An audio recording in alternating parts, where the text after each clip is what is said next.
Thank you, gents. And again, thank you for that incredible conversation. We're already well into it in the kitchen here, bringing up all these nostalgic memories, and we've got recipes that resonate with you, and of course, our entire family. And that's something that stands out for me today in my childhood. Now, it's something that was passed down by my mom, and it's something that one auntie brings to a dish. Any auntie in general, any family member brings that sort of loving, and this is something that stands out for me. And it's called Frikkadels. Now, I'm here with Chase Williams. We're going to be doing this together. And I was chatting to you also about some nostalgic food. So before I talk about my Frikkadels, what's this nostalgic food for you, man? Like something you remember from your young days that just doesn't ever leave the tongue. You can still taste it. For me, it definitely has to be tomato breedy. Oh, yes. One of my favorites. Definitely I feel you on that one. Yeah. Did you get like, did you ever get like meat in it? My mom used to sometimes throw lamb in when it was like payday. That's the one. That's the one. The thing is, I love red meat, so it's, yeah. I feel you, man. All right, so we're definitely on the same page. I think we could talk for years about meals that resonate with us in our culture. But this one for me is something that stood out. We're talking about a frikkadel, and we made it with a smoortjie as well, a smoortjie, however you want to say it. But it's something that my mom made. Yeah, exactly.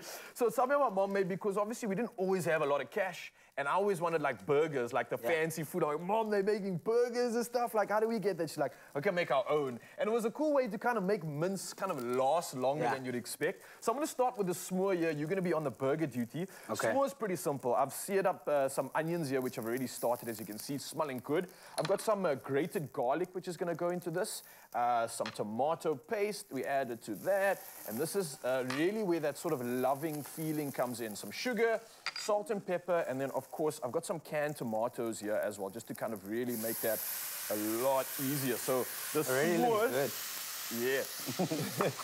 The smoortjie is active. It is coming alive right now, and this is something I'm sure you have had in your childhood too. Yeah.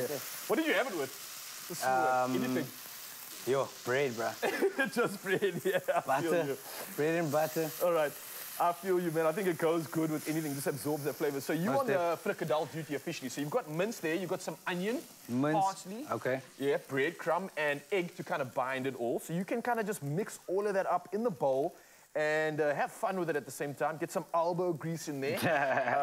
And yeah, I think for viewers at home as well, I think this is a great opportunity for you to come through and share with us what some of your nostalgic meals have been. And already we've had some comments coming through. Already we've had some inspiration. Let me start off with the first one. It's Shireen Abrams who says, good morning, team. Happy Monday. My family loves my chicken biryani. Oh, and also my spaghetti bolognese. I also make dishes that my belated grandmother used to make, like tomato breedy. Hey, we speak about that right now. Stews and curries, especially minced curry. Have a super day, team. Lots of love. Oh, I can't agree with that one even more. And I know Lean also comes through and says, good morning. Our household favorite is vet cook and minced curry. Yo, beautiful. Ooh, that tastes good. That's Chase, these are things that I'm sure you can recognize and remember. Curries, that's a good stews, one. cabbage breedies, tomato breedies. It's almost like, for me, cultural food in a sense. And here's the stuff that, I don't know, we grew up on it, Yeah, man, this is the stuff that I think actually fed into your creativity. This was the fuel that turned you into the sensation that you are.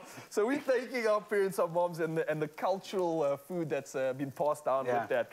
Oh, man. So how's it going over there on your side? This is looking good. This is looking good. And this is really the fun part. So I would come home and see this moment here. My mom had just mixed everything together, and I knew, ooh, it's on. It's burger night. So you don't spice this at all? Pretty much all of the spice is kind of in there, man. You can add some spice if you want some strength. You can get a bit creative. You can add some hot stuff in there too. But essentially after that, you want to make it into nice little balls, shape it into your burger sizes. We didn't have burger patties really. We had like literally like slices of bread. So we would cut that into, oh, I think I overdid my burgers here a little bit. But we would literally like, honestly, make as much of it as we can. But let me just grab this. I think, Mzansi, don't leave your frikkadels in the pan for too long. Otherwise, they're going to burn like this. But the beautiful part is, this is still flavor, right, Chase? I don't know if you got this when you were... it's still good. This is still good. It's still going to come out, you know?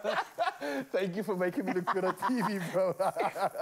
But of course, like you can see right now, one thing that stands out apart from just the recipes and these ingredients is the moments that you share in the kitchen. Just like Chase and I having a little moment in the kitchen right now. Yeah, we may be burning food a little bit, but it doesn't matter because we're having fun and we're creating memories at the same time. So, Mzansi, I'm sure you can do a better job than this. Mom, I'm sorry for messing up the family recipe. But Chase, thank you so much for joining me on this one, man. You've been an absolute legend. And you're still going to serve us with your music, bro. I can't wait for that. If this meal wasn't exciting enough, then this guy is, because he's coming at you in just a bit. Mzansi, don't go anywhere. The flavor sensation, the music sensation, it's all here for you. We'll see you soon.